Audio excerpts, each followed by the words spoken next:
बिस्मिल्लाहिर्रहमानिर्रहीम। अस्सलाम वालेकुम दोस्तों, मैं हूं इतरत अब्बास और आप देख रहे हैं मेरा यूट्यूब चैनल दी नाले लाइट।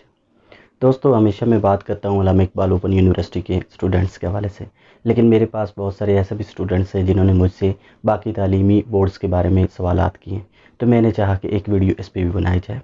उन्होंने क्या क्या सवालात किए हैं थोड़ा सा इंट्रो में बताता जाऊँ।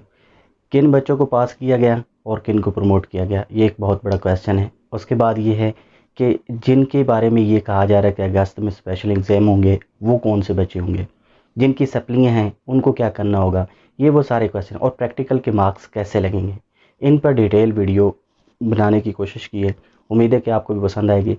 आप अगर चैनल पे नए हैं तो इसे सब्सक्राइब कर दीजिएगा, क्योंकि ये एजुकेशनल चैनल है और इस पे हमेशा एजुकेशनल वीडियोस ही अपलोड की जाती हैं। तो चलें वीडियो को स्टार्ट करते हैं और सबसे पहले क्वेश्चन की तरफ आते हैं कि किन बच्चों को प्रमोट किया गया और किन बच्चों को पास किया गया। तो प्रमोट करने की जब बात की जाती है तो यहाँ मैं आपको बताता जाऊँ कि 9th और फर्स्ट ईयर जो बच्चे कर रहे थे, जिन्होंने इस साल इनके एग्ज़ाम देने थे, उनको प्रमोट किया गया है। अब इनको किस बेस पे प्रमोट किया गया है?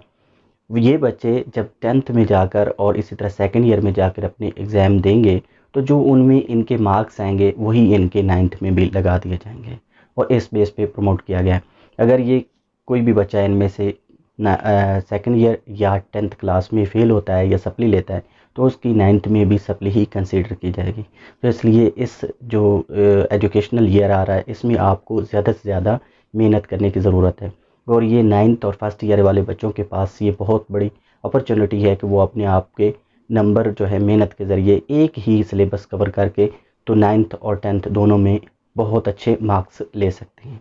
अब बात करते हैं उनकी कि 10th वालों का क्या होगा जिन्होंने पेपर दिए। तो पेपर जिन्होंने दिए थे 10th क्लास वालों ने, उनकी मार्किंग होगी और 90 डेज़ के अंदर उनका रिज़ल्ट अनाउंस किया जाएगा और उनके जो मार्क्स हैं वो सब्जेक्ट वाइज लग के आएंगे। अब बात करते हैं प्रैक्टिकल मार्क्स की कि प्रैक्टिकल मार्क्स किस तरह लगाए जाएंगे। तो प्रैक्टिकल मार्क्स में अगर किसी के टोटल मार्क्स किसी प्रैक्टिकल के 30 हैं तो उसमें से 15 उसको उस सब्जेक्ट के दे दिए जाएंगे, जबकि बाकी के 50% मार्क्स यानी कि 15 जो बाकी बच गए वो उसकी थ्योरी के जितनी परसेंटेज होगी उसके अगेंस्ट दिए जाएंगे। जितने वो नंबर उस थ्योरी में उस सब्जेक्ट की थ्योरी में लेगा, उस तरह के नंबर उतने ही उसको दे दिए जाएंगे प्रैक्टिकल के अंदर। ये कैलकुलेशन भी साथ में मैं आपको यहाँ पर शेयर कर देता हूँ, तो आप इसे भी ज़रा देख लेना। सेकंड ईयर वालों के लिए ये बताता चाहूँ उनको कि जिनको पास किया गया उनको 3% मार्क्स लग दिए गए हैं, तो ये जहन में रखना ज़रूरी है। उसका क्राइटेरिया क्या है कि अगर किसी के 400 सब्जेक्ट पहले फर्स्ट ईयर में मार्क्स थे तो उसको 400 मल्टीप्लाई 2 यानी 800 बन जाएंगे और प्लस उसमें 3% ऐड कर दिया जाएगा और प्रैक्टिकल के मार्क्स अलग होंगे। तो प्रैक्टिकल का क्राइटेरिया ऑलरेडी मैंने आपको बता दिया। अब हम बात करते हैं उन तलबा की जिनकी सप्लियाँ थी 9th में, 10th में या फर्स्ट ईयर सेकंड ईयर में सप्लियाँ आई थी। अगर वो सप्लियाँ 1 से 3 सब्जेक्ट की हैं तो उनको प्रमोट कर दिया जाएगा। और प्रमोशन का जो क्राइटेरिया वो ये है कि अगर किसी की 10th में सप्ली है तो उसकी 9th के सब्जेक्ट के अगेंस्ट देखा जाएगा कि उसने कितने मार्क्स लिए हैं, वही मार्क्स लेकर पास कर दिया जाएगा। इसी तरह से किसी की अगर 9th में सप्ली है तो देखा जाएगा कि उसके 10th में जो उसने पेपर दिए हैं वहाँ कितने उसके मार्क्स हैं, उसके अगेंस्ट वैसे ही मार्क्स उसको 9th के सब्जेक्ट में देकर उसे पास कर दिया जाएगा। अब बात करते हैं उनकी जिनकी फर्स्ट ईयर के अंदर सप्लियाँ आई हैं और वो अभी सेकंड ईयर के पेपर उन्होंने दिए नहीं हैं, तो उनको देखा जाएगा कि जो सप्ली है वो टोटल कितनी है। अगर 1 से 3 है तो उसके लिए ये क्राइटेरिया है कि टोटल सब्जेक्ट जो उसने पास किए हैं उनके मार्क्स को ऐड किया जाएगा और उनके जो उसने उसमें से ऑब्टेन किए मार्क्स उनको ऐड किया जाएगा और डिवाइड किया जाएगा टोटल मार्क्स जो उन पेपर्स के थे। तो इस तरह से जो एवरेज निकलेगी वो उनको उन सब्जेक्ट जिनमें उनकी सप्लियाँ थी वो देकर उन्हें पास कर दिया जाएगा। ये सेकंड ईयर वालों के लिए क्राइटेरिया है। ऐसे बच्चे जो कुछ सब्जेक्ट में इम्प्रूव कर रहे थे तो उनके लिए ये है कि दोनों सालों में से देखा जाएगा, यानी फर्स्ट ईयर सेकंड ईयर दोनों में से जिस साल में उस सब्जेक्ट के नंबर अच्छे होंगे वो देकर उन्हें पास कर दिया जाएगा।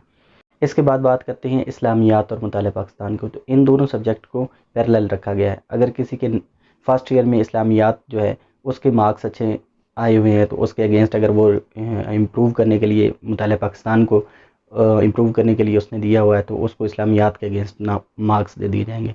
इसी तरह से अगर किसी ने इस्लामियात को इम्प्रूव करना है तो अगर उसके सेकंड ईयर में मुताले पाकिस्तान के मार्क्स अच्छे आए हुए हैं तो उसके मुताबिक उसको मार्क्स देकर पास कर दिया जाएगा। अब हम बात करते हैं कि किन बच्चों के लिए स्पेशल इम्तहानात लेने का फ़ैसला किया गया है। तो उस कैटेगरी में वो लोग आते हैं जिन्होंने पार्ट 1 और पार्ट 2 का इकट्ठा इम्तहान देना था, या फिर किसी ने अगर पहले बायो का सब्जेक्ट रखा हुआ था और अब वो मैथ के ज़रिए अपना सब्जेक्ट चेंज करना चाहता था और उसके पेपर दे रहा है, तो उसके लिए भी वो स्पेशल एग्ज़ाम दे सकता है, जो कि अगस्त के बाद रखे गए हैं। आखिर में ये बात करूँगा मैं कि जिन बच्चों को इस पॉलिसी पर इतराज़ हो तो उन्हें क्या करना चाहिए। तो वो 15 जुलाई से पहले पहले बोर्ड को इन्फॉर्म करेंगे और बोर्ड उनके रिज़ल्ट जो है वो शाया नहीं करेगा, और वो उनको अख्तियार होगा कि 2021 में वो अपने पेपर दें और उनसे कोई एडमिशन फ़ी नहीं ली जाएगी, क्योंकि वो ऑलरेडी पे कर चुके हैं। उम्मीद है कि आपको ये वीडियो पसंद आई होगी। अगर पसंद आई तो इसे लाइक करें और दोस्तों के साथ शेयर भी करें।